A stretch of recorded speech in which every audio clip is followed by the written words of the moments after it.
everyone, and welcome to Covenant Calendar Club. We're so blessed that you're here. We pray that you would be blessed by the truth that comes out of the mouth of our teacher this day, and we give him the praise and the glory for it.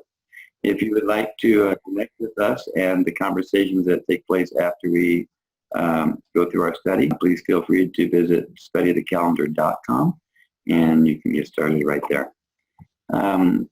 So with that said, before we begin, we'd like to give you a warm welcome and just shout out and say, shall we, everyone? Unmute our mics. Give it to the one.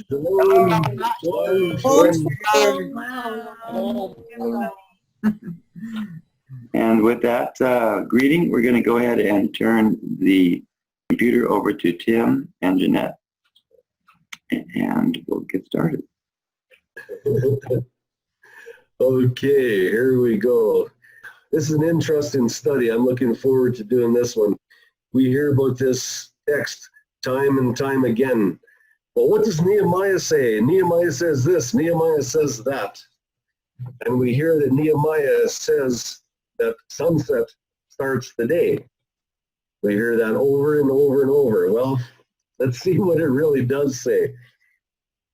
First, I want to make a special welcome to each and every one that are here tonight, and I hope you get a great blessing out of this. Okay, Nehemiah. There are 4 popular scriptures used to teach how to be keeping the Sabbath from sunset to sunset. Yes, there are 4 very popular scriptures that are referred to all the time. And the first one is Genesis 1, verse 5, the B portion. Then number 2, Leviticus 23:32, C. Number 3, John 20, verse 1. And for sure, study Nehemiah 13:19. This is the one we're going to be looking at tonight. This is the one we hear so much of that everybody reverts back to this verse. Well, we're going to dig into it tonight. What was the purpose of the call of Nehemiah? To inform the people of a sunset Sabbath? And it came to pass that when the gates of Jerusalem began to be dark before the Sabbath, I commanded that the gates should be shut. Nehemiah 13:19.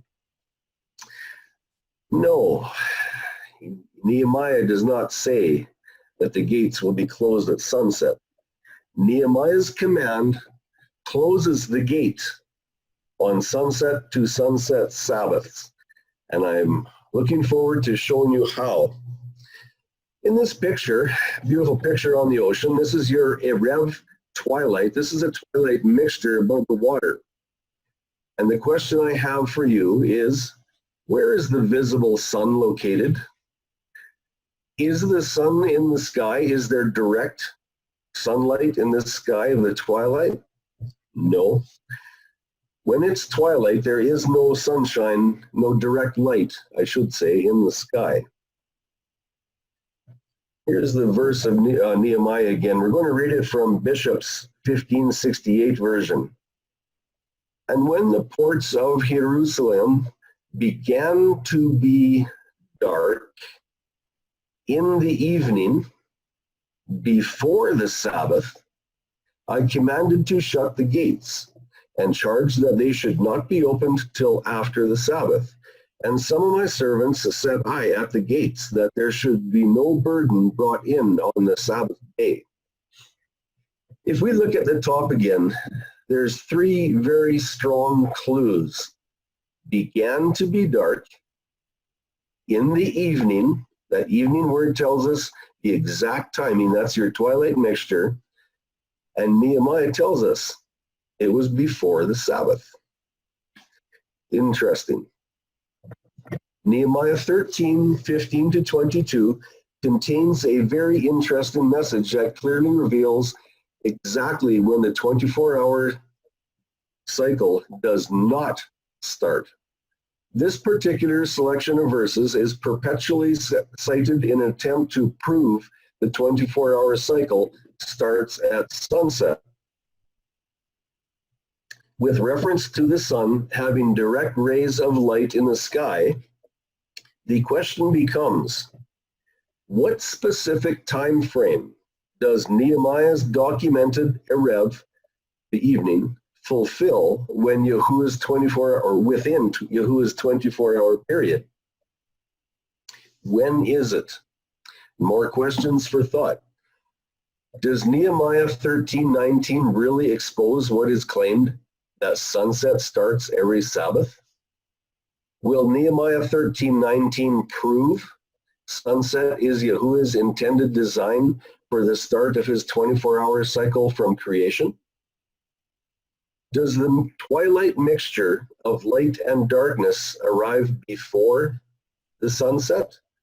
I'm going to read that one more time because this is a very, very important question. Does the twilight mixture of light and darkness arrive before the sunset? What do the scriptures indicate about the time frame for closing the gates of the cities? And the two questions that we need very defined answers for are, is the phrase, as it began to be dark, specifically identifying the enlarging of shadows from direct sunlight before sunset?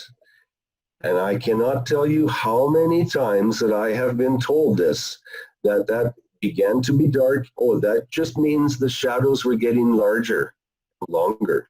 That's what I've been told. We're going to be looking at that. Or was, as it began to be dark, an actual absence of direct sunlight after sunset? This study will make very certain that you clearly understand the difference of meaning between these two questions. There are only two locations of this word, salal, translated as getting dark in the scripture. So let's look at some definitions. Salal, H6751. And because Strong's is so popular, let's begin there. H6751, salal, the primitive root identical with 6749 through the idea of hovering over. And that's to shade, as twilight or an opaque object. And the KJV uses it as begin to be dark and shadowing. Salal, H6749, primitive root. To tumble down, settle by a waving motion, and sink. And we can compare these definitions to H6750 and 6751. Interesting that one, settle by a waving motion and sink. Keep that in mind. Salal, H6750, a primitive root, rather identical with 6749 through the idea of vibration, to tinkle, i.e. rattle together, as the ears reddening with shame, or teeth chattering with fear, quiver and tingle. That's from Strong's. How about Gesenius in his Hebrew Chaldee lexicon? Salal, to be rolled down, to roll oneself.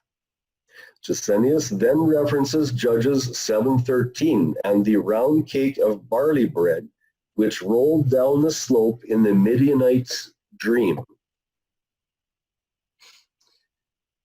Gesenius continues, the verb occurs once in Exodus 15:10. They are rolled down like lead, to be hid, to disappear. The Arabic is to perish, to be hid, to disappear. And number 4, pass, to be buried, all from the idea of tumbling downwards. And I specifically highlighted that word downwards, because when we hear about the shadows overtaking the ground, overtaking the area, I should say, I would ask you, are those shadows going up, or are the shadows as far down as they can? What is it that is coming on a downward motion? The question now is, speaking of the darkness mentioned in Nehemiah 13:19, can we see a connection of meaning in this specific darkness making a downward course to ground level? Or was this darkness from a physical obstruction, shadows, already on the ground and rising? The definitions do not say anything about this darkness rising. It seems that it's always on a downward motion. Was the darkness of Nehemiah tumbling down a slope? Where was this darkness originating from? Was this darkness progressively being pressed downwards? If so, could it be a celestial event caused the downward force? And here's a Hebrew lexicon by J. Parkhurst from 1773. You'll notice it's only a two-letter word. It's a two-letter root. Zal, to shade, shadow, overshadow, and shelter. Number one, to overshadow. It occurs not as a verb in cal in this sense, but as a noun, zal, shade, and shadow. Now I'm going to go over to the box on the right-hand side. Note, Parkhurst indicates clearly that this word can indicate a shadowing from a physical blockage of light. But if we look closely, in the blue box, we do not see any clue of Nehemiah's documentation there. But what about the next part of his writings? Now let's have a look at this blue box on the left side. Shade, shelter, protection as of a house, or of a tree, or of a mountain, or of a gourd. And those are physical obstructions to light. And they will cause a shadow. So what else did Parkhurst have to say? Salal, to be overshadowed, occurs in Nehemiah 13:19, where the English translation is began to be dark. Parkhurst indicates clearly that in Nehemiah's application, the physical darkness was not derived from a physical obstruction to the sunlight. Instead, Parkhurst declares the darkness of Nehemiah 13:19 as an all-enveloping darkness. Nehemiah's recorded darkness derived from the absence of direct sunlight. The orb of the sun was no longer visible in the area. There was no physical obstruction to the direct sunlight. The direct sunlight just did not exist at this point in time of Nehemiah's recording. And here we are. This is a Hebrew lexicon by W.H. Barker. Dalal, to begin to be dark, overshadowed. Nehemiah 13:19, to be overflowed. Notice that's different from overshadowed. It says to be overflowed. I'm going to go back to the box on the left-hand side. Once again, we see the thought pattern of an overall darkening effect, overflowed. This was darkness produced by an absence of direct sunlight. As with J. Parkhurst, W.H. Barker also gives scriptural examples of shadows produced through physical obstruction to direct sunlight. However, Nehemiah's documentation does not fit this category. And if you go back to this study and you read the rest of those definitions, you'll see there is physical obstructions to sunlight in there. But what about Nehemiah? An overshadowing indicates a complete covering of darkness, not interspersed shadows stretching out. And here's a Hebrew lexicon by Gesenius again. It's a different one, page 913. Excuse me. Note how Gesenius acknowledges the shadow definition and then continues on to describe the condition as it is written in Nehemiah 13:19. And notice this red writing. But then note the traditional contamination in the reference to Leviticus 23:32. So I'm going to go back up to the box on the left-hand side at the very top, and I'm going to start to read from there. Salal, to be shaded, darkened by shadows or twilight. See, he acknowledges a shadowing definition. And let's go down to the red box on the left-hand side. And he talks about Nehemiah 13:19. And it came to pass when the gates of Jerusalem began to be dark, when? Before the Sabbath. That tells us there was darkness, and it was still before the Sabbath. And what else did he tell us? On the eve before the Sabbath. Now, here's where the problem comes in. When the holy time began, compare Leviticus 23:32. There is a traditional thought, and he's referencing and connecting it with Leviticus 23:32. And we have gone over that very, very carefully. And it shows that the sunset does not start the day. So when you're reading these study sources, you have to be very, very careful, because they do have some contamination in them that we have to sort and remove from our thoughts. The Salel H6751 is translated as getting dark in the only other scripture where this word is used, as in Ezekiel 31:3, is in relation to the shadows cast from a large cedar tree consisting of a lesser quantity of light. Ezekiel 31:3, see, Ashashur was a cedar in Lebanon, fair branches and forest shade, and of a high stature, and its top was among the thick foliage. In this term, forest shade, we see the Hebrew word salal. Here, the context marks the substantially mature cedar boughs, which provided a physical restraint to the sunlight reaching the ground area. In the situation of the boughs physically restricting the light of the sun, this restriction caused a dim light mixture.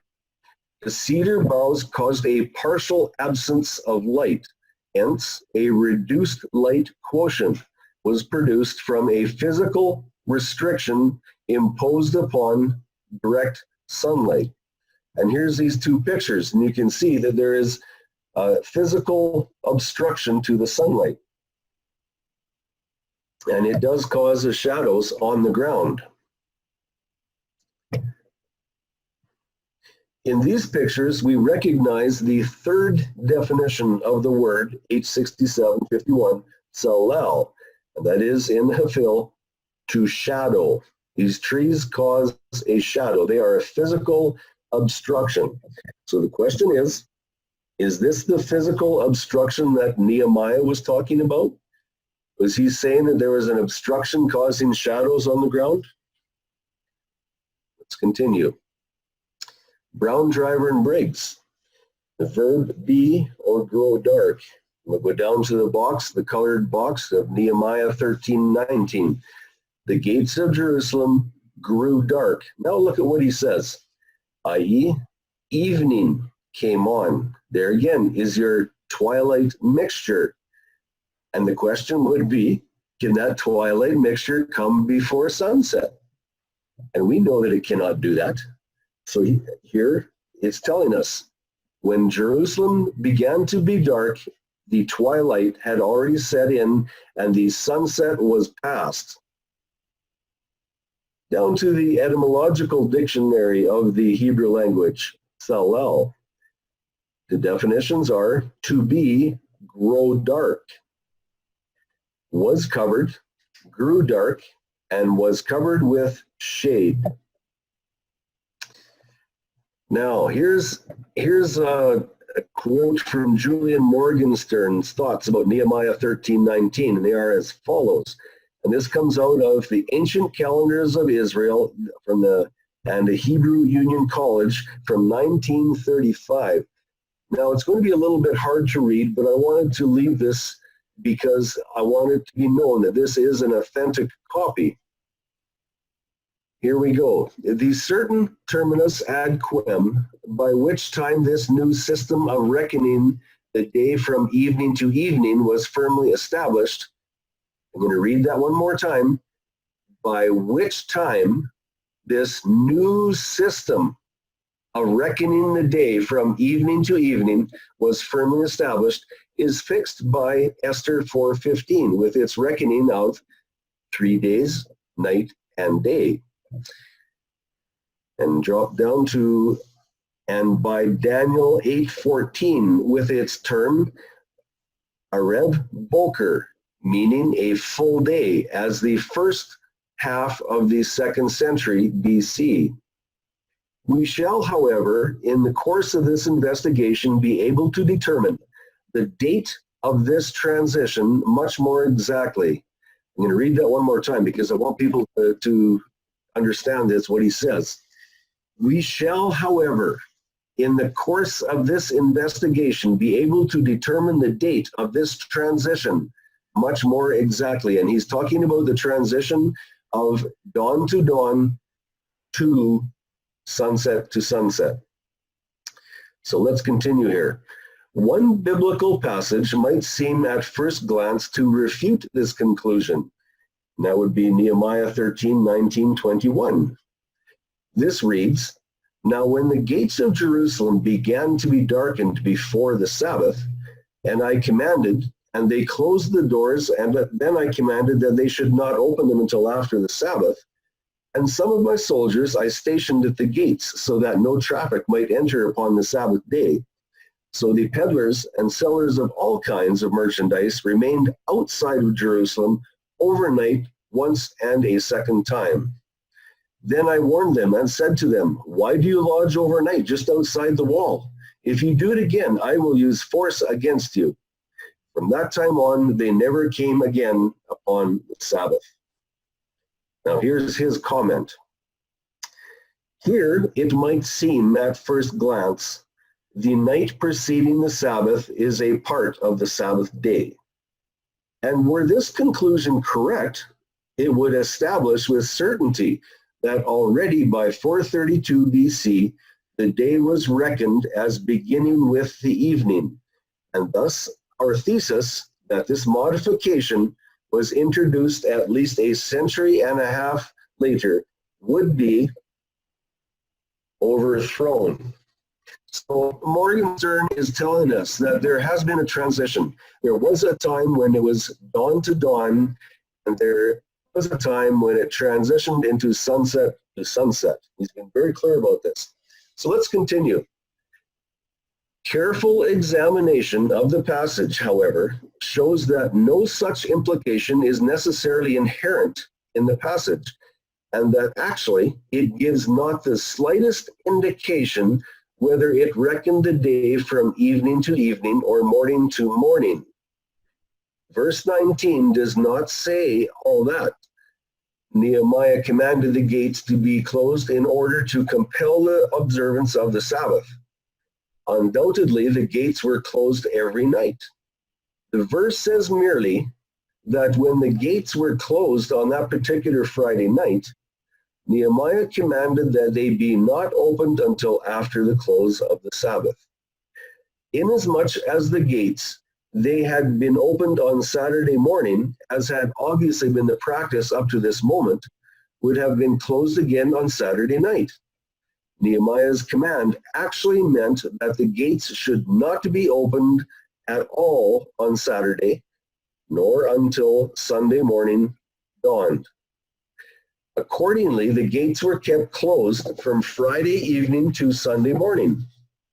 But this offers not the slightest clue whether in Nehemiah's time the Sabbath, and with this, of course, the day in general, was reckoned from evening to evening or from morning to morning. Now, that last sentence, I disagree with, and we're going to look at that a little closely. Continuing on here, on the basis of this passage, there is therefore no reason at all to question our conclusion that still in Nehemiah's time, the day was reckoned from morning to morning, and not yet from evening to evening. I do agree with that statement. Please note that covenant calendar does not fully agree with the conclusion as given by Julian Morgenstern. It is very clear this passage from the scriptures indicates without doubt the start of the Sabbath begins at dawn. There will be a closer look at this in the upcoming charts. There the details will be examined thoroughly for the implications of events at the moment darkness envelops the land. Okay, and what about the root word? The primitive root of this word is H6749, salal, and has the meaning of being submerged. To submerge is the action to envelop a substance. And in Cal, to sink and be submerged. That's from the Blue Letter Bible.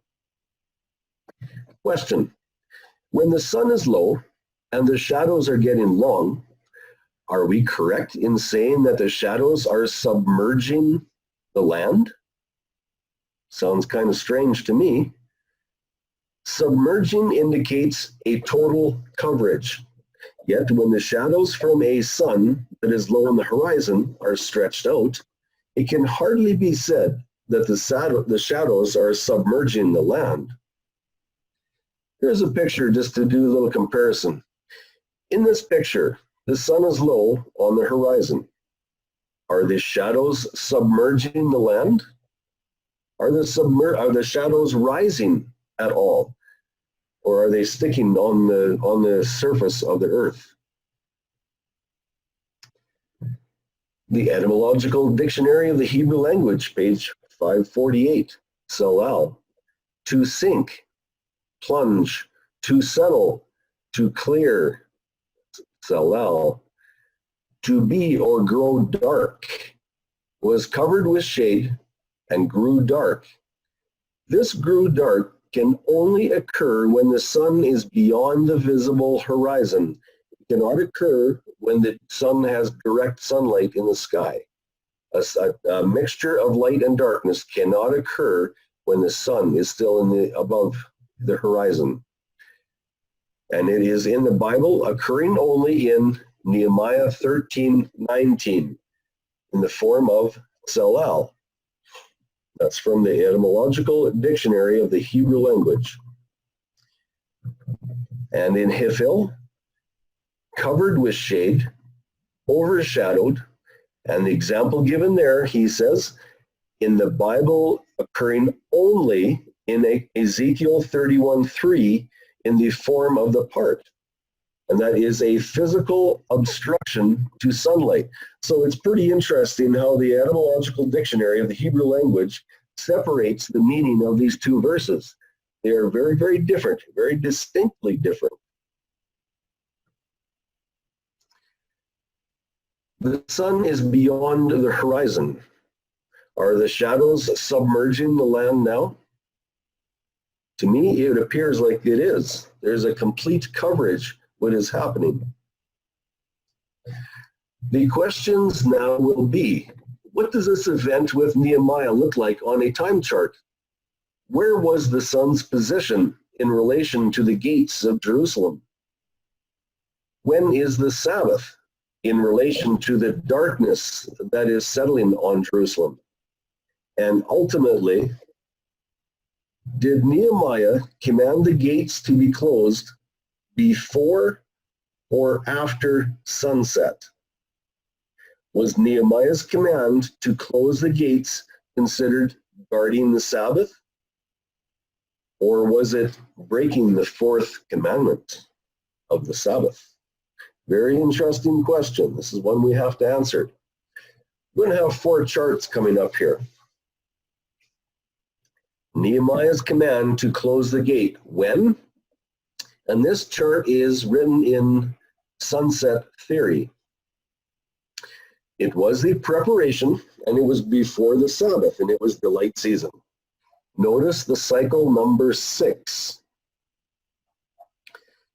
And here's what the scripture says. As it began to be dark, and the question is, can darkness possibly come before the sunset?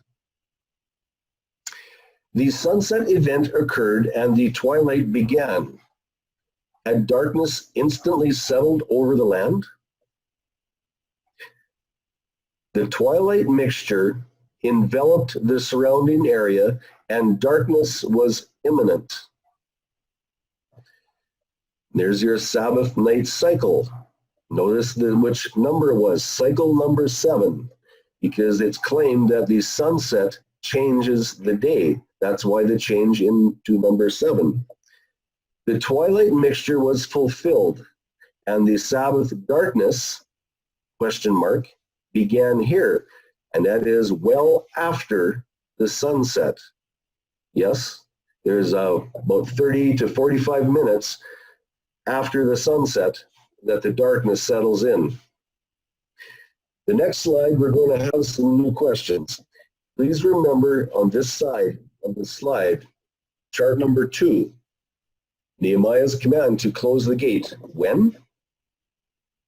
The sunset event commenced the Sabbath twilight at this point, according to the tradition of sunset theory, and the twilight mixture time lapse until darkness. And again, the twilight mixture was fulfilled and the Sabbath darkness began. Now comes our question. Did Nehemiah command the gates to be closed prior to the sunset, contrary to what the scriptures declare, in order to avoid breaking the sunset Sabbath statute? Let you think about that for a minute, because we're told the Sabbath would have started at sunset. So did Nehemiah try to avoid breaking the Sabbath? What about as it began to get dark before the Sabbath? You'll notice where that gold arrow or the yellow arrow is, it points at the darkness, and that is well after the sunset. Did Nehemiah close the gate before sunset? No, it says he closed it when it started to get dark. So according to sunset theory, the Sabbath had already begun. Chart number 3. The sunset event commenced the Sabbath twilight, according to traditional sunset theory. And again, the twilight mixture time lapse until darkness. And it is the Sabbath night, cycle number 7, according to tradition. The twilight mixture was fulfilled and the Sabbath darkness began. Remember, the traditional Sabbath begins at sunset. And now our question. At the end of the twilight, when the darkness actually began, and in accordance to scriptural documentation, did Nehemiah command the gates to be closed and consequently break the sunset Sabbath statute, which by tradition came into effect earlier at the moment of sunset? So we have to ask ourselves, what was Nehemiah's purpose? He was bringing back the will and restoring the will of Yahuwah, restoring the word. Would he intentionally break the Sabbath? Oh, going the wrong way here. If Nehemiah commanded the gates to be closed at darkness, after the twilight, as dusk encounters night, did Nehemiah then break the Sabbath, which started at sunset, according to sunset theory? Was Nehemiah just lagging behind?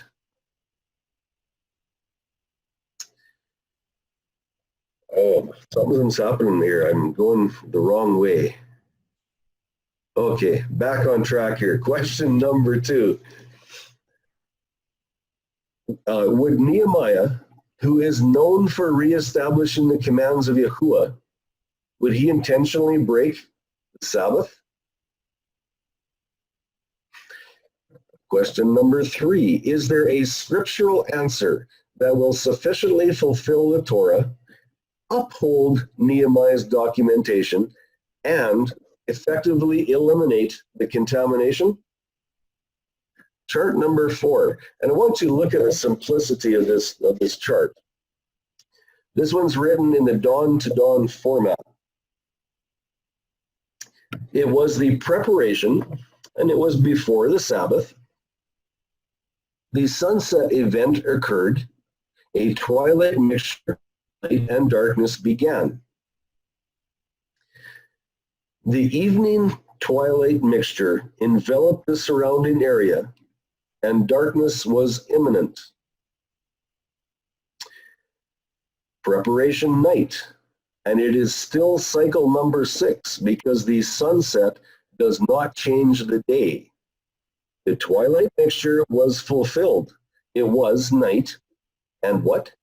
It was still before the Sabbath, because the Sabbath does not start at sunset, it does not start in the twilight, and it does not start at dusk. The Sabbath starts at dawn. So it was still the preparation night, it was dark, and it was still before the Sabbath. Nehemiah commanded to close the gate as darkness fell. That's well after the sunset, and approximately 10 hours before the Sabbath began at dawn. And again, note what night season it was. Still, the sunset had not changed the date, nor the day. Question 4. Another question must be asked. What was Nehemiah's mindset on a full working light season? The answer is found in Nehemiah 4:21. So he labored in the work, and half of them held spears from the rising of the morning until the stars appeared. And in the Stone Edition Tanakh, the same verse, from the rising of the dawn until the emergence of the stars. For the 6 working weekdays, Jerusalem's gates were closed as the dusk transformed into the darkness of night. And here's the thoughts to ponder. When the stars are appearing, it is no longer dusk, but the last part of twilight giving way to night or total darkness. The gates would then have been closed, for everyone was inside the gates, and this certainly would have been after sunset and long into the evening. This gives even more evidence that on the 6th cycle, with the gates being shut earlier, was indeed an exception. Nehemiah had to get the traders out of the city to stop the buying and desecrating of the Sabbath come dawn. Question number 5. I gotta learn how to count. Do we have any more information on the practice of when the gates were to be closed in other parts of the scriptures? Yehoshua 2:5. And it came to pass about the time of the shutting of the gate, when it was dark, that the men went out. Whither the men went, I wot not. Pursue after them quickly, for ye shall overtake them. The closing of the gates offered protection for the citizens of the city, and the shutting of the gate was done when it was dark. That means the last stragglers who were working out in the countryside were able to get into safety just as the darkness settled in. The practice in this time was to shut the gates of the city when darkness had commenced. So we should be an example and follow Nehemiah's footsteps. Why? Nehemiah taught the people according to the laws of Moses as given by Yahuwah. That included the dawn day start. Nehemiah 8 to 9. So they read in the book of the law of Yahuwah distinctly and gave the sense and caused them to understand the reading. Verse 9, and Nehemiah and Ezra the priest, the scribe, and the Levites that taught the people said unto all the people, this day is Kodesh unto Yahuwah your Elohim. Mourn not, nor weep, for all the people wept when they heard the words of the law. Nehemiah 8:14. And they found written in the law of Yahuwah had commanded by Moses. And chapter 13, verse 1. On that day they read in the book of Moses in the audience of the people. So it appears quite clearly that Nehemiah was insistent on going back to the laws as written by Moses. That was his standard. And he shows us that the sunset did not change the day. The laws of Moses are supreme. And your questions and comments are welcome. You can send them to us at these addresses. Okay, I'm going to close this out now, and we can take any questions. There we are. Is there any questions?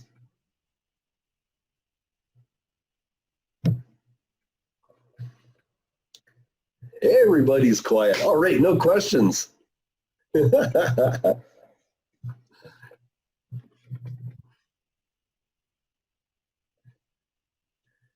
Charlene, do you have any questions? No, but I have a comment. I think it was, I don't know if it was slide 20, I can't remember.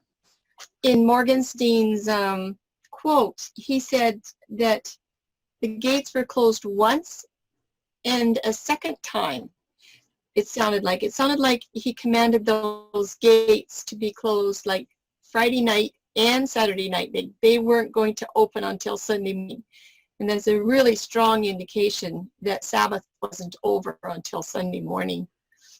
So that was kind of interesting in his quote. And yeah, he did have that one little piece in there that isn't really Torah compliant, but for the 2 pages that you read, it was good. Thought it was really good. It just gives us a little indication that we have to be careful what we read. We can't just take everything at face value and go with it. You know, we have to do what the scripture says. We have to go back to the Torah and try it. You know, test it by the Torah. Mm-hmm. Yeah. And that's exactly what Nehemiah was doing. We covered quite a bit of that in the moon study, that the kings and the patriarchs and the prophets, they were all teaching according to the laws of Moses. And of course, Nehemiah, who was one of the leaders that brought back a group of exiles from Babylon, and they were so steeped in Babylonian ways by the time they came back. There was a lot of work to do to get them straightened out again. Between Zerubbabel and Ezra and Nehemiah, those three worked hard together over a period of 80 to 100 years. So this took some time. They were in Babylon for 70 years. They went there because they were corrupt with a lot of things, including calendar. We have no other witnesses after this time frame. Nehemiah is basically our last witness in the historical side of the Old Testament, so everything is silent from there until we get to the Gospels. So I think we read in Malachi chapter 2 about how corrupt Judah was at that point in time. We did that, I think it was in number 9 of the moon study, or 8, that they were so corrupt, and they just went backwards. So once those patterns are established, they just repeat and they repeat. And that's one thing why it was so important for Yahusha to come exactly with hand. And in his life, in his ministry, he is the one that lived out his Torah calendar quietly. Anyway, it's interesting. And there's a lot more coming on his Torah calendar. But it's interesting that you mentioned about the contamination back then, and I want to read to you what Yahusha's very, very words were. And that comes out of John 7, verse 19. And the context here is about timing. And Yahusha said, "Did not Moshe give you the Torah? Yet not one of you does the Torah." That's a pretty incredibly solid statement. And it's still happening. Yes, yes. Mhm. Excellent. This is good. Very good.